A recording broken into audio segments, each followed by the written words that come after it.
ہو گیا پڑھیں عبارت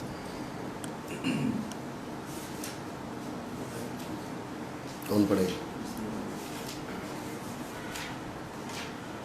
بسم الله الرحمن الرحيم ثم إنهم توغلوا في علم الكلام وتشبثوا بأذيال الفلاسفة في كثير من الأصول والأحكام وشاع مذهبهم فيما بين الناس إلى أن قال الشيخ أبو الحسن الأشعري لأستاذ أبي الجبائي ما تقول في ثلاثة إخوة مات أحدهم مطيعا والآخر عاصيا والثالث صغيرا فقال إن الأول يصاب في الجنة والثاني يعاقب بالنار والثانية يعاقب بالنار والثالثة لا يصاب ولا يعاقب. وقال الأشعري فإن قال الثالث يا ربي بما أمتني صغيرا وما أبقيتني إلى أن أكبر فأؤمن بك وأطيعك فأدخل الجنة فماذا يقول الرب؟ فقال يقول الرب إني كنت أعلم منك أنك لو كبرت لعصيت فدخلت النار فكان الأصلح لك أن تموت صغيرا. قال الأشعري فإن قال الثاني يا ربي لما لم تمتني صغيرا لئلا أعصي لك فلا أدخل النار فماذا يقول الرب؟ فباه الجبائي وترك الأشعري مذهبه واشتغل هو ومن تبعه بإبطال رأي المعتزلة وإثبات ما ورد به السنة ومضى عليه الجماعة فصموا بأهل السنة والجماعة. بس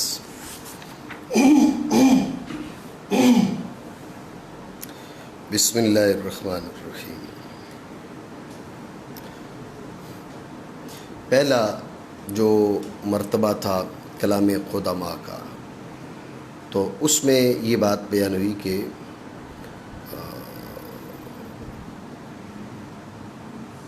اس کلام میں نہیں تھا، مطلب کہ فلسفی مباحث کی اس میں امتزاج نہیں تھا، ان کا خلط ملط نہیں تھا.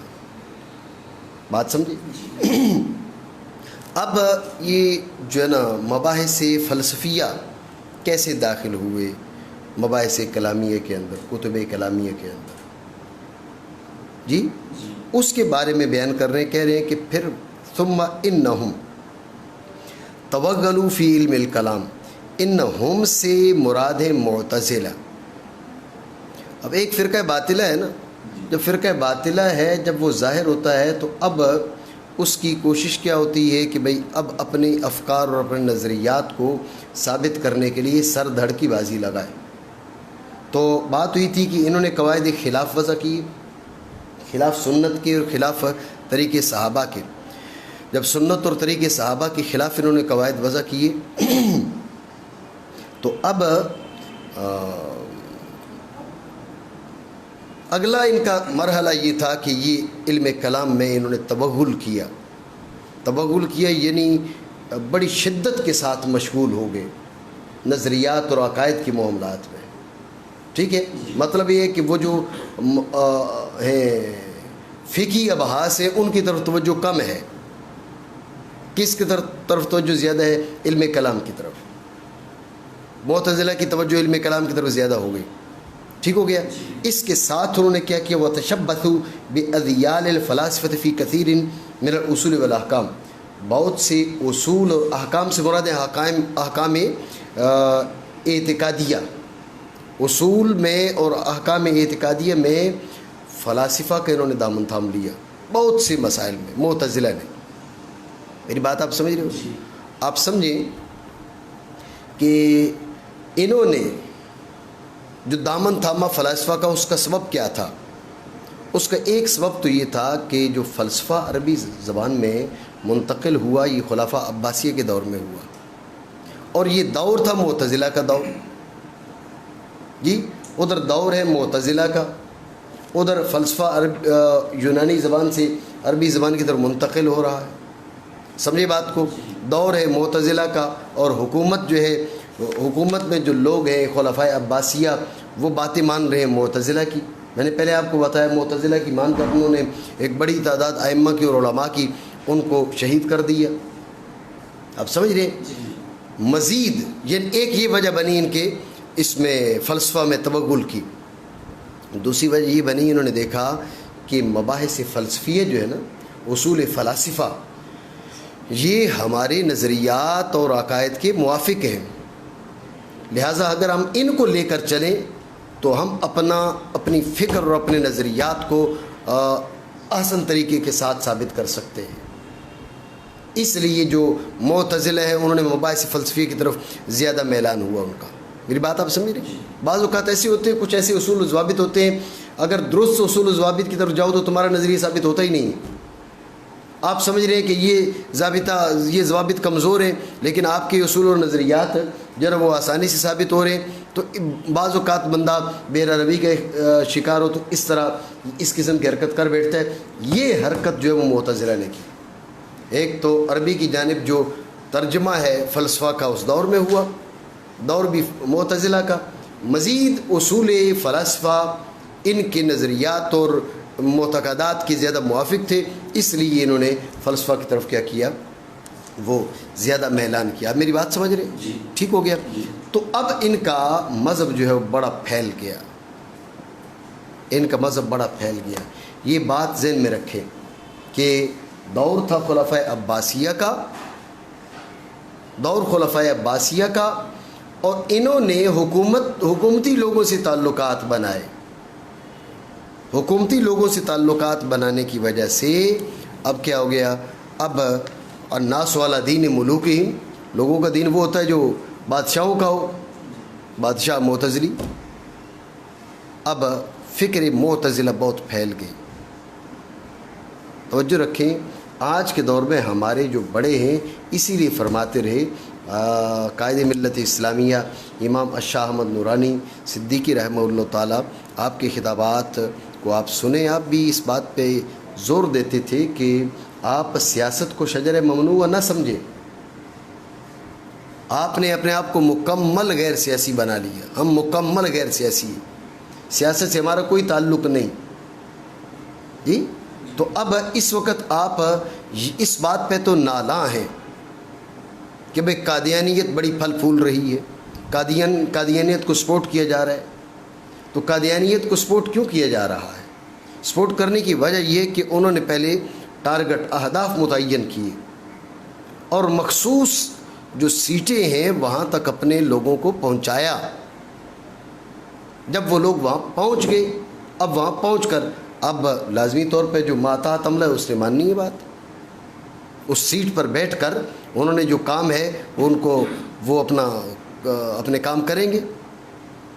بات آپ سمجھ رہے ہیں؟ تو مسئلہ یہ ہے کہ اسی طرح آپ اسمبلیوں سے دور رہیں، اسمبلی سے دور آپ دھرنے دے کے بیٹھ جاتے ہیں، رستے بند کر کے بیٹھ جاتے ہیں، توڑ پھوڑ کرتے ہیں۔ یہ جائز ہے ناجائز ہے یہ ایک الگ ٹاپک ہے، میں جائز ناجائز کی یہاں بات نہیں وضاحت کر رہا، میں یہ کہہ رہا ہوں کہ اس کا اثر نہیں ہوتا ہے تو نیگیٹو زیادہ ہوتا ہے، برخلاف کس کے؟ اسمبلی کے فلور پر آپ کی آواز اٹھے تو وہ جاندار آواز ہوتی ہے۔ ٹھیک ہے، تو معتزلہ نے یہ کھیل کھیلا، معتزلہ نے کھیل کھیلا اور پتہ چلا جناب والا ہر طرف کیا ہے وہ معتزلہ کا مذہب پھیلنے لگ گیا ہے۔ ٹھیک ہے، جیسے آج قادیانی یہ کھیل کھیل رہے ہیں، دیگر بھی مذاہب باطلہ، فرق باطلہ وہ بھی یہ کھیل کھیلتے ہوئے نظر آ رہے ہیں۔ ہم جو ہے وہ پلان کرتے ہی نہیں ہیں، ہم منصوبہ بناتے ہی نہیں ہیں۔ جب منصوبہ بنے گا نہیں تو اس پہ عمل کیسے ہوگا؟ بات میری سمجھ رہے ہیں؟ تو اس لیے ترقی کے لیے، کامیابی کے لیے، آگے بڑھنے کے لیے، آپ کو اپنی بقا کے لیے آپ کو منصوبہ بندی کی ضرورت پڑتی ہے، پلاننگ کی ضرورت پڑتی ہے۔ جب آپ پلان ہی نہیں کرتے تو معاملات نہیں چلتے۔ تو اس دور سے فرق باطلہ کے وہ پلاننگ میں مصروف ہے۔ معتزلہ کی یہ پلاننگ تھی، انہوں نے جو لوگ تھے اصحاب اقتدار تھے ان کے ساتھ تعلق جڑ گیا۔ اب الناس علی دین ملوکہم، جیسا بادشاہ ہے وہ اپنے دین کو کیا کر رہا ہے، وہ عام کر رہا ہے۔ جیسا بادشاہ کی فکر ہے وہ رعایا کو اپنی فکر پر مجبور کر رہا ہے۔ یہ تو رب کا بڑا فضل اور رب کا بڑا احسان کہ بڑے طاقتور ائمہ دین موجود تھے، علمی لحاظ سے، اعتقادی لحاظ سے، عملی لحاظ سے۔ انہوں نے باطل کے سامنے گھٹنے نہیں ٹیکے، وہ باطل کے سامنے سر نگو نہیں ہوئے۔ اس وجہ سے دین باقی رہ گیا، فکر اہل سنت باقی رہ گئی۔ ورنہ اگر اکابر ہمارے باطل کے سامنے گھٹنے ٹیک دیتے، سر نگو ہو جاتے تو نہ جانے دین کا جو ہے وہ اہل سنت کی فکر کا کیا حال ہوتا. بات ہے ذہن میں. تو بہرحال یہ فرما رہے ہیں کہ بھئی یہ مذہب معتزلہ کا بڑھ گیا. مانا کرے پھر معتزلہ شدت کے ساتھ مشغول ہوئے علم کلام میں. میں نے آپ کو بتایا اس کی وجہ یہ کہ وہ اپنے افکار اور نظریات کو ثابت کرنا چاہتے تھے اور تھاما انہوں نے فلاسفہ کے دامن کو کثیر اصول اور احکام اعتقادیہ میں. اب کیا ہوا اور شائع ہو گیا ان کا مذہب لوگوں کے بیچ. الی ان قال الشیخ, الی نہایت کے لیے نا. تو یہ سوال ہوگا کہ یہ نہایت کس کی؟ بظاہر شاع مذہبہم, ان کا مذہب شائع ہوا تو اس کا شیوع اس کی نہایت الی ان قال, یعنی وہ پھیلا پھیلا پھیلا پھیلا یہاں تک کہ امام ابو الحسن اشعری نے یہ کام کیا. تو جو ہے یعنی یہ ان کے مذہب کے شیوع کی نہایت کیا ان کے مذہب کے شیوع کی نہایت بظاہر یہ ہے. لیکن اس پر اعتراض ہے کہ ان کے مذہب کے شیوع کی نہایت تو نہیں ہے. امام ابو الحسن اشعری نے اپنے استاد ابو علی جبائی سے جو مباحثہ کیا, مناظرہ کیا, تو اس سے یہ تھوڑا یہ کہ ان کا مذہب پھیلنا ختم ہو گیا. تو جو ہے تو یہ اس کا تعلق ہے شیوع سے. تو بظاہر یہ شیوع کی نہایت ہے, حالانکہ یہ شیوع کی نہایت نہیں بن سکتا. آپ سوال سمجھے نہیں سمجھے؟ تو اس کا جواب سمجھے کہ اصل میں یہ شیوع کی نہایت نہیں ہے. اصل چیز یہ ہے کہ اس سے پہلے معتزلہ کے مذاہب, افکار اور نظریات ان کا باقاعدہ رد و ابطال نہیں کیا جاتا تھا. ٹھیک ہے, باقاعدہ رد و ابطال کا سلسلہ نہیں تھا.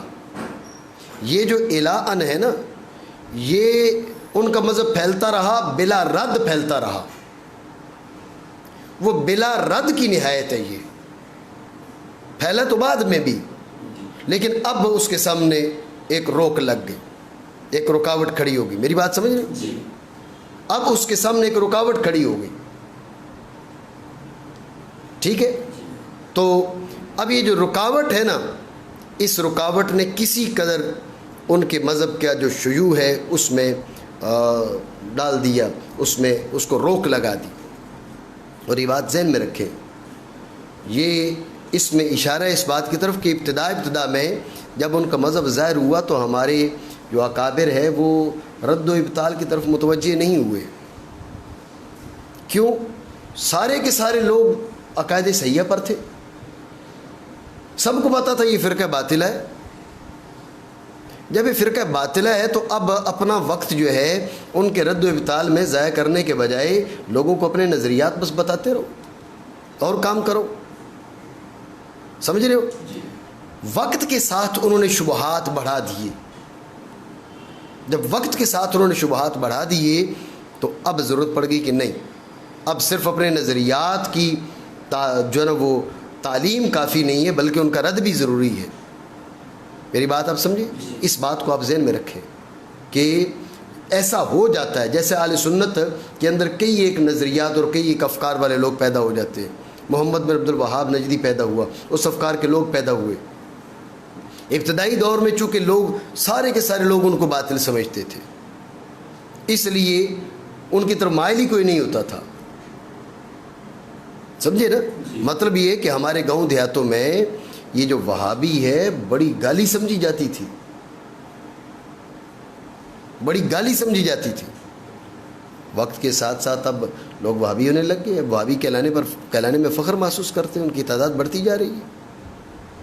ٹھیک ہے, تو ایک بدترین گالی سمجھتے تھے ہم لوگ دیہاتوں میں, بھئی وہابی بہت بڑی گالی ہے.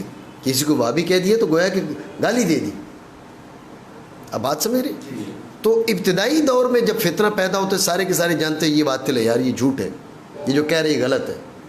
اس لیے اس کے رد و ابطال کی اتنی حاجت نہیں ہوتی جتنی وقت کے ساتھ جب فتنہ پھیلنے لگ جاتا ہے, بڑھنے لگ جاتا ہے, اب اس کے رد و ابطال کی جو حاجت پڑ جاتی ہے. میری بات آپ سمجھیں؟ تو اس دور میں بھی یوں ہی ہوا. میں سمجھتا ہوں کہ اس دور میں بھی شاید کچھ ایسا ہی ہوا کہ جب اہل سنت کے نظریات ذہن میں رکھیں، میں نے کئی بار آپ سے کہا کہ صحابہ کرام رضی اللہ تعالیٰ عنہ اجمعین ہوں، اہل بیت کرام رضی اللہ تعالیٰ عنہ اجمعین ہوں، ہر ایک کی تعظیم اور توقیر اور احترام واجب ہے، لازم ہے، ضروری ہے، بات ہے ہی ذہن میں۔ لیکن جب یہ طریقہ اختیار کیا گیا کہ اب ہماری رگیں پھڑکیں صحابہ کرام رضی اللہ تعالیٰ عنہ اجمعین کے لیے اور اہل بیت کرام کے لیے رگیں نہ پھڑکیں، اور اہل بیت کرام کے ذکر کو ہم نے تشیع قرار دینا شروع کر دیا، تو ذہن میں رکھیں اس کا مطلب ہے کہ کہیں سے معاملے میں خلل آ گیا ہے، کہیں سے بات بگڑ گئی ہے۔ رسول اللہ صلی اللہ تعالیٰ علیہ وسلم اپنے وصال کے قرب میں فرما رہے ہیں، میں تمہارے پاس کتاب چھوڑ کے جا رہا ہوں، میں تمہارے پاس اپنے اہل بیت چھوڑ کے جا رہا ہوں، اذکرکم اللہ فی اہل بیتی، اذکرکم اللہ فی اہل بیتی۔ جناب ابوبکر صدیق کہتے ہیں ارقبوا محمدًا صلی اللہ علیہ وسلم فی اہل بیتہ۔ تو اس طرح کے بے شمار۔ تو اب بتائیے، اب آ کے اہل بیت کرام رضی اللہ تعالیٰ عنہ اجمعین کے ذکر کو رفض اور جو ہے نا وہ تشیع قرار دیے جانے لگے، تو اس کا مطلب کیا ہے؟ اس کا مطلب ہے کہ افکار میں کہیں کجی آ گئی ہے۔ میں سب کی بات نہیں کر رہا، جو ایسا کرتے ہیں، افکار میں کہیں کجی آ گئی ہے۔ اہل بیت کرام رضی اللہ تعالیٰ عنہ اجمعین کے ذکر کو ناپسند کیا جا رہا ہے۔ کیوں ناپسند کیا جا رہا ہے؟ اہل سنت کی فکر تو نہیں ہے۔ سنیں امام اہل سنت رحمہ اللہ تعالیٰ کو، آپ کو پڑھیں ان کی جو نا وہ تعلیمات کا جو خلاصہ ہے آل و اصحاب کے بارے میں۔ اہل سنت کا ہے بیڑا پار اصحاب حضور، نجم ہے اور ناؤ ہے اطرت رسول اللہ کی، ٹھیک ہے۔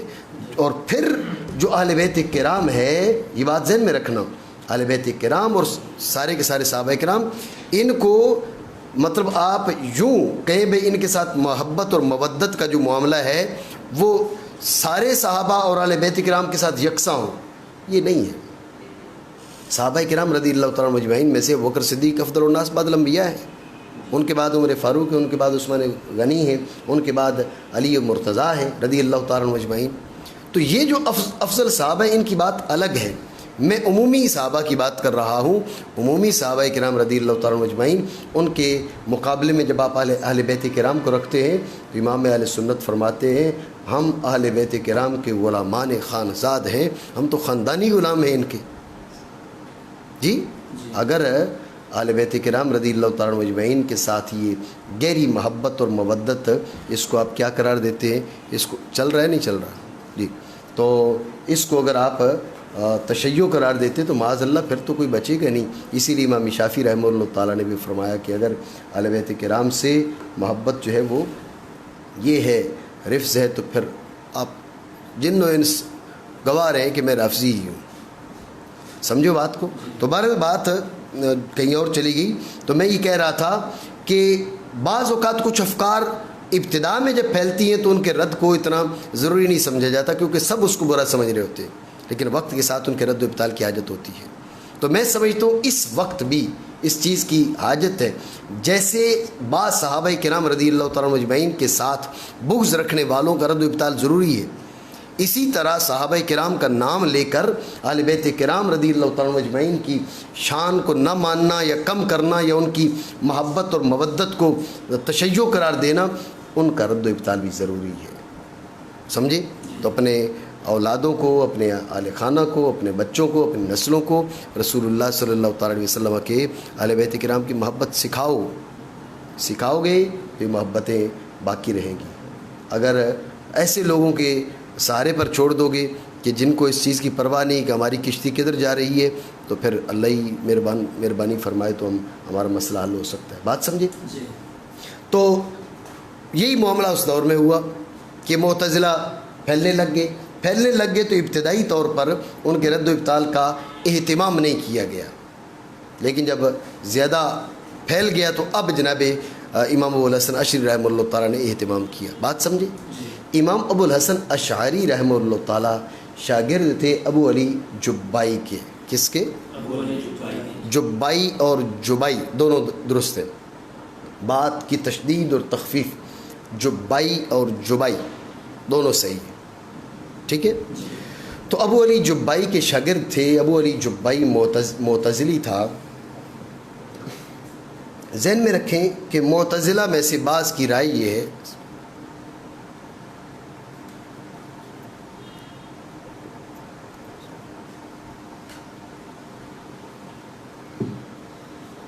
بندے کے حق میں جو زیادہ بہتر ہے، جس بندے کے حق میں جو بہتر ہے ذات باری تعالیٰ پر واجب ہے کہ وہ کرے. توجہ ہے، جس بندے کے حق میں جو بہتر ہے اللہ تعالیٰ پر واجب ہے کہ وہ کرے. سمجھے؟ یہ اہل سنت کی فکر نہیں ہے، یہ بعض معتزلہ کی فکر ہے. ٹھیک ہو گیا؟ جب بعض معتزلہ کی فکر ہے تو اب ابو علی جبائی کی بھی یہی فکر تھی. جناب امام ابو الحسن اشعری رحمہ اللہ تعالیٰ کو خیال آیا کہ یہ فکر تو ٹھیک نہیں ہے.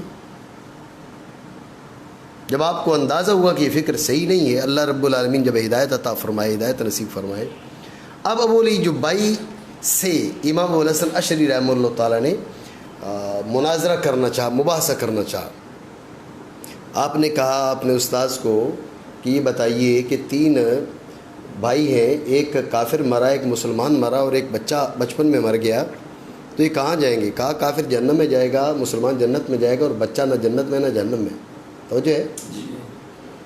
امام ابو الحسن اشعری رحمہ اللہ تعالیٰ نے فرمایا کہ یہ بچہ اگر اللہ کا کریم سے کہ، لیکن بچے کے حق میں بہتر تو یہ تھا کہ جنت میں چلا جائے، اب نہ جنت میں نہ جہنم میں. تو یہ بڑا ہوتا، نیک اعمال صالحہ کرتا، جنت میں جاتا، یہ اس کے لیے بہتر تھا. تو اگر اس نے کل اللہ پر اعتراض کر دیا قیامت کے روز کہ مجھے تو نے بڑا کیوں نہیں کیا، مجھے بڑا کرتا، میں نیک اعمال کرتا، میں جنت میں چلا جاتا، ابھی میں باہر بیٹھا ہوں، تو اللہ کیا جواب دے گا؟ امام ابو الحسن اشعری نے ابو علی جبائی سے پوچھا. ابو علی جبائی نے کہا بات یہ ہے کہ اللہ فرمائے گا مجھے پتا تھا تو بڑا ہو کے کافر ہو جائے گا. جی مجھے پتا تھا کہ تو بڑا ہو کے کافر ہو جائے گا، تو اس لیے میں نے تمہیں بڑا کیا ہی نہیں، بچپن میں مار دیا. تیرے حق میں بہتر یہی تھا کہ تو جہنم میں جانے سے بچ جائے. تو جنت میں جانے کی بات کر رہا ہے، مجھے پتا تھا تو بڑا ہو کے کافر ہو جائے گی، سر میں نے بچپن میں تجھے مار دیا تاکہ تو جہنم سے بچ سکے. سمجھے؟ ابو علی جبائی نے یہ بات کی. امام ابو الحسن اشعری رحمہ اللہ تعالیٰ نے فرمایا یہ بتائیے کہ اگر وہ جو کافر مرا تھا بڑا ہو کے، اس نے عرض کر دی اللہ کے دربار میں کہ اللہ تو نے اس کو جو چھوٹا بچپن میں مار دیا تھا مجھے بھی بچپن میں مار دیتا، میرے حق میں بہتر تو یہی تھا کہ میں جہنم سے بچ جاتا، تو نے مجھے بچپن میں کیوں نہیں مارا؟ اس پہ ابو علی جبائی کے جو ہے نا وہ ہوش چھوڑ گئے. اس نے کہا یہ تو ظاہر ہے سوال تو کر سکتا ہے. تو جناب امام ابو الحسن اشعری رحمہ اللہ تعالیٰ سمجھ گئے. اصل میں یہ بات ذہن میں رکھیں، یہ واقعہ تھا اعلانیہ اعتزال چھوڑ کر فکر اہل سنت کی طرف لوٹنے کا. یہ بات نہیں کہ صرف ایک اس بات کی بنیاد پہ امام ابو الحسن اشعری رحمہ اللہ تعالیٰ چھوڑ کے ادھر آ گئے ہو. آپ پر واضح ہو چکا تھا کہ بھئی فکر معتزلہ غلط ہے، فکر اہل سنت درست ہے. آپ پر یہ بات واضح ہو چکی تھی، لیکن آپ نے کیا کیا؟ آپ نے اس کا اظہار چاہا، اعلانیہ طور پر چاہا کہ اس بندے کو بھی سمجھ آئے کہ تم غلط کہہ رہے ہو. آپ کچھ باتیں ایسی کرتے ہیں کہ سامنے والے کے اندر بہت سی باتیں غلط ہوتی ہیں، لیکن کوئی بات آپ ایسی کرتے ہیں کہ جس کو غلط ماننے کے سلسلے میں وہ بھی مجبور ہو جائے. اس لیے آپ نے یہ بات اس کے سامنے کی. جب وہ مبہوت ہو گیا تو اس پہ پھر آپ نے اعلانیہ طور پر اس کے مذہب کو چھوڑ کر اس کے بعد مذہب اہل سنت کی آپ نے بڑی خدمت کی. عقائد میں آپ امام ہیں. سمجھ رہے ہو بات کو؟ مانا کریں. یہاں تک کہ کہا شیخ ابو الحسن اشعری رحمہ اللہ تعالیٰ نے اپنے استاذ ابو علی جبائی سے، آپ کیا کہتے ہیں؟ مانا کریں نا، ان 3 بھائیوں کے بارے میں یہ سوال ہوتا ہے کہ امام ابو الحسن اشعری نے 3 کے بارے میں کیوں پوچھا؟ وہ جو جنت میں گیا اس کا تو آگے سلسلہ چلا ہی نہیں نا. جی اس کا تو آگے سلسلہ چلا ہی نہیں، تو 2 کی بات کر لیتے مسئلہ حل ہو جاتا. 3 کیوں کہا؟ تو جو ہے تو اس کا جواب یہ دیا جاتا ہے کہ اصل اسے بولتے ہیں رخائے اینان، لگام ڈھیلی کرنا. وہ تھوڑا چل لے صحیح، اس کو سامنے والے کو شروع میں ہی پتہ چل جائے نا کہ بھئی آپ اس کو کہیں پر پھنسانا چاہتے ہیں، تو وہ شروع میں متوجہ ہو کر کیا کرے گا؟ شروع میں متوجہ ہو کر ہو سکتا ہے کہ جی بعد میں جواب دیں گے، ٹھیک ہے، ٹال مٹول کر جائے. لیکن آپ کیا کرتے ہیں؟ رخائے اینان کرتے ہیں، تھوڑا چلے تو صحیح. جب بحث شروع ہو جائے، وہ اپنا علمی تفوق ظاہر کر رہا ہو، اب آپ اس کو اگر روکیں تو اب یہ اس میں اس کو زیادہ ندامت کا سامنا کرنا پڑتا ہے. بات سمجھے؟ یہ ارخاء عنان کے لیے 3 بھائیوں کو ذکر کیا، ورنہ تیسرے بھائی سے تو بات متعلق تھی ہی نہیں. ٹھیک ہو گیا؟ کیا کہتے ہیں آپ 3 بھائیوں کے بارے میں؟ ان میں سے ایک فوت ہو گیا حالت اطاعت میں، اور دوسرا حالت عصیان میں، اور تیسرا بچپن میں. کہا بولی جبائی نے پہلا ثواب دیا جائے گا جنت میں، دوسرا عقاب دیا جائے گا آگ کے ساتھ، اور تیسرا نہ ثواب دیا جائے گا نہ عقاب دیا جائے گا. ذہن میں رکھیں یہ فکر ہے معتزلہ کی. اہل سنت کی کیا فکر ہے یہاں پر یہ ذہن میں رکھ لیں. توجہ ہے؟ اہل سنت کی بچپن میں مر جانے والوں کے بارے میں کیا فکر ہے؟ سمجھ رہے ہیں؟ اہل سنت کی بچپن میں مر جانے والوں کے بارے میں فکر یہ ہے کہ دیکھیں گے کہ وہ بچہ مسلمان ہے یا کافر ہے، یعنی مسلمان کا بچہ ہے کافر کا بچہ ہے، اولاد اہل ایمان سے یا اولاد مشرکین سے. اگر مسلمان ہے تو جو ہے اگر مسلمان ہے تو اس کے بارے میں اختلاف ہے. راجح اور صحیح قول یہ ہے کہ وہ جنت میں جائے گا. سمجھ رہے؟ راجح اور صحیح قول یہ ہے کہ وہ جنت میں جائے گا. یہ چاہے ٹھیک ہے. ایک رائے یہ ہے، ایک قول یہ ہے کہ نہیں وہ جنت میں نہیں جائے گا، وہ جنت میں نہیں جائے گا. بڑے ہو کے جیسے اس نے اعمال کرنے تھے اس لحاظ سے اس کا فیصلہ ہوگا، رب کرے گا. توجہ ہے؟ یہ جو دوسرا قول ہے ان لوگ یہ اس حدیث کو دلیل بناتے ہیں، جیسے میں نے تمہیں صحیح بخاری میں پڑھایا تھا. صحیح بخاری میں حدیث گزری تھی کہ وہ ایک بچہ انصار کا فوت ہو گیا تو سیدہ عائشہ صدیقہ رضی اللہ عنہا نے فرمایا عصفور من عصافیر الجنہ. تو جناب رسول اللہ صلی اللہ تعالی علیہ وسلم نے سیدہ عائشہ کی بات کو ناپسند فرمایا. جی تو اب یہ حضرات اس سے استدلال کرتے ہیں کہ اس کا مطلب ہے کہ وہ جنت میں نہیں جائیں گے. اگر انہوں نے جنت میں جانا ہوتا تو پھر رسول اللہ صلی اللہ تعالی علیہ وسلم اعتراض کیوں کرتے؟ اب سمجھ رہے بات کو؟ یہ ان لوگوں کا استدلال ہے. لیکن ذہن میں رکھے میں نے وہاں پر بھی آپ کو بتایا تھا کہ یہاں پر جو اعتراض تھا آپ علیہ الصلوۃ والسلام کی جانب سے سیدہ عائشہ صدیقہ رضی اللہ عنہا کی اس گفتگو پر، وہ اس لیے تھا کہ آپ بالتعیین کسی شخص کو آپ جنتی نہیں کہہ سکتے جب تک کہ اس کے بارے میں نص وارد نہ ہو. ٹھیک ہو گیا؟ آپ جس کے بارے میں نص وارد نہیں ہے اس کو الگ تعیین کے ہے وہ جنتی آپ نہیں کہہ سکتے. سمجھ رہے ہو آپ بات کو؟ تو سیدہ عائشہ صدیقہ رضی اللہ عنہا نے بغیر نص کے چونکہ کہہ دیا تھا عصفور من عصافیر الجنہ، اس لیے آپ علیہ الصلوۃ والسلام نے فرمایا کہ بات یہ کہ ہمیں کیا حق پہنچتا ہے، تمہیں کیا حق پہنچتا ہے کہ تم بغیر نص کے کسی کے بارے میں فیصلہ کر دو کہ جنت میں جائے گا. آپ سمجھ رہے بات کو؟ تو لہٰذا یہ جو الگ تعیین جنتی قرار دینا ہے اس پر سیدہ عائشہ صدیقہ رضی اللہ عنہا، جب سیدہ عائشہ نے یہ کہا تو رسول اللہ صلی اللہ تعالی علیہ وسلم نے اس لیے ان کی کلام سے ناراضگی کا اظہار فرمایا. باقی راجح یہی ہے کہ جو ہے اہل ایمان کے بچے وہ جنت میں جائیں گے. ٹھیک ہو گیا؟ رہی بات کفار کے بچوں کی تو اس کے بارے میں بھی اختلاف ہے. ایک رائے یہ ہے کہ یہ جنت میں جائیں گے، راجح یہ ہے. سمجھے بات کو کہ یہ جنت میں جائیں گے. رسول اللہ صلی اللہ تعالی علیہ وسلم نے دیکھا تھا حضرت ابراہیم علیہ السلام کے گرد وہ اولاد مسلمین بھی دیکھی تھی، اولاد مشرکین بھی دیکھی تھی. ٹھیک ہو گیا؟ تو ایک رائے یہ ہے کہ یہ جنت میں جائیں گے، ایک رائے یہ ہے کہ یہ جہنم میں جائیں گے. سمجھے بات کو؟ لیکن یہ راجح نہیں، یہ مرجوح رائے ہے. ایک رائے یہ ہے کہ ان کا معاملہ اللہ کے سپرد ہے، قیامت کے روز اللہ تعالیٰ جل وعلا ان کے بارے میں جو فیصلہ کرے وہ کیا بھئی بڑے ہو کر انہوں نے جیسے اعمال کرنے تھے ایسا معاملہ ان کے ساتھ کیا جائے گا. ایک رائے یہ کہ یہ مقام اعراف پہ رہیں گے، ایک رائے یہ کہ جنت والوں کے خادم ہوں گے، ایک رائے کہ ان کے بارے میں سکوت ہے. سمجھے بات کو؟ تو یہ کئی ایک آراء ہیں، لیکن راجح اس میں یہ ہے کہ بھئی یہ جنت میں جائیں گے. اور امام ابو حنیفہ رحمہ اللہ تعالیٰ کی جو رائے ہے وہ ہے کہ یہ کیا کریں گے، ان کے بارے میں سکوت، امام ابو حنیفہ علیہ رحمہ کی رائے کی ان کے بارے میں سکوت ہے۔ آپ میری بات سمجھے نہیں سمجھے؟ ٹھیک ہو گیا؟ تو بہرحال یہ جو اہل سنت کی رائے ہے وہ آپ کو بتائیے کہ مسلمانوں کے بچوں کے بارے میں کیا رائے ہے اور کفار کے بچوں کے بارے میں کیا رائے ہے۔ ٹھیک ہے، بزم ختم ہونے دیں، میں آ رہا ہوں، بزم ختم ہونے دیں۔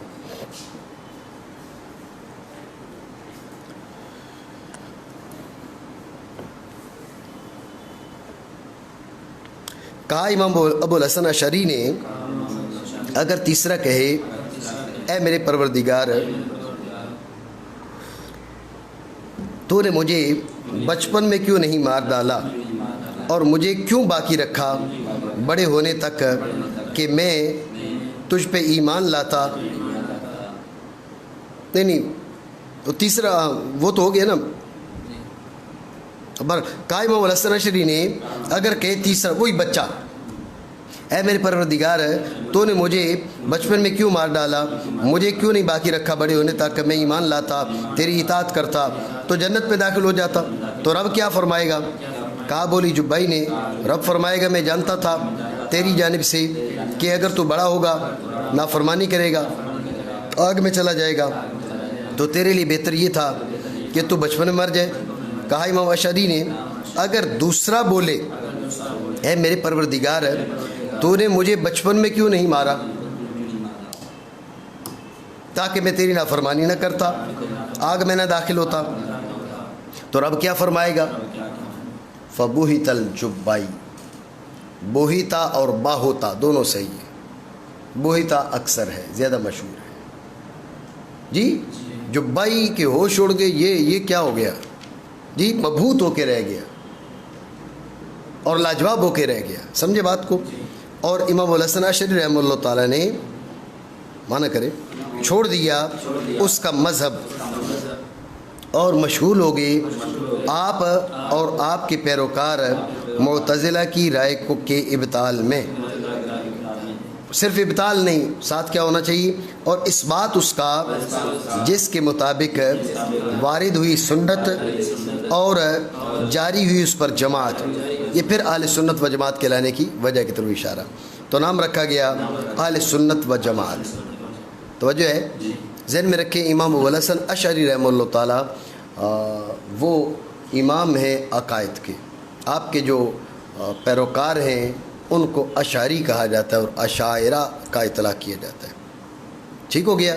ماوراء النہر کے علاقوں میں امام ابو حنیفہ رحمہ اللہ تعالیٰ کے مخلدین، آپ کے پیروکار وہ بکثرت تھے، تو ماوراء النہر کے علاقوں والے جو ہے وہ امام ابو منصور ماتوریدی رحمہ اللہ تعالیٰ ان کے ہیں، مقلد ہیں نظریات و افکار میں۔ اشاعرہ اور ماتوریدیہ دونوں اہل سنت ہیں، ان کے بیچ کوئی بڑا اختلاف نہیں ہے، چند ایک مسائل میں، چند ایک فروع میں اختلاف ہے۔ آپ کے ذہن میں ہوگا کہ گزشتہ سال ہم نے نشستیں شروع کی تھیں اس بارے میں، کس بارے میں؟ المسائل الخلافیہ بین الاشاعرہ والماتوریدیہ، ٹھیک ہے؟ تو وہ 7-8 نشستیں، 7-8 ہفتے ہم نے 2 مہینے تک تقریباً ہمارا سلسلہ چلا تھا۔ اس کے بعد پھر یہ چھٹیوں کا سلسلہ وغیرہ وغیرہ، تو پھر وہ سلسلہ رک گیا۔ تو اگر آپ نے چاہا میں دیکھوں گا کہ آپ کی طلب ہے تو پھر یہاں پر ہم کتاب کا متن شروع ہونے سے پہلے ہم اشاعرہ اور ماتوریدیہ کے بیچ جو مسائل خلافیہ ہیں، اسی طرح معتزلہ اور اہل سنت کے بیچ جو مسائل خلافیہ ہیں ان کا ہم ایک بار ذکر کر لیں گے مختصر الفاظ میں، لیکن وہ آپ کی طلب پر ہے، محسوس کیا تو کر لیں گے، نہیں تو کتاب چل رہی ہے، ٹھیک ہے؟ اس کو روکیں، بند کریں۔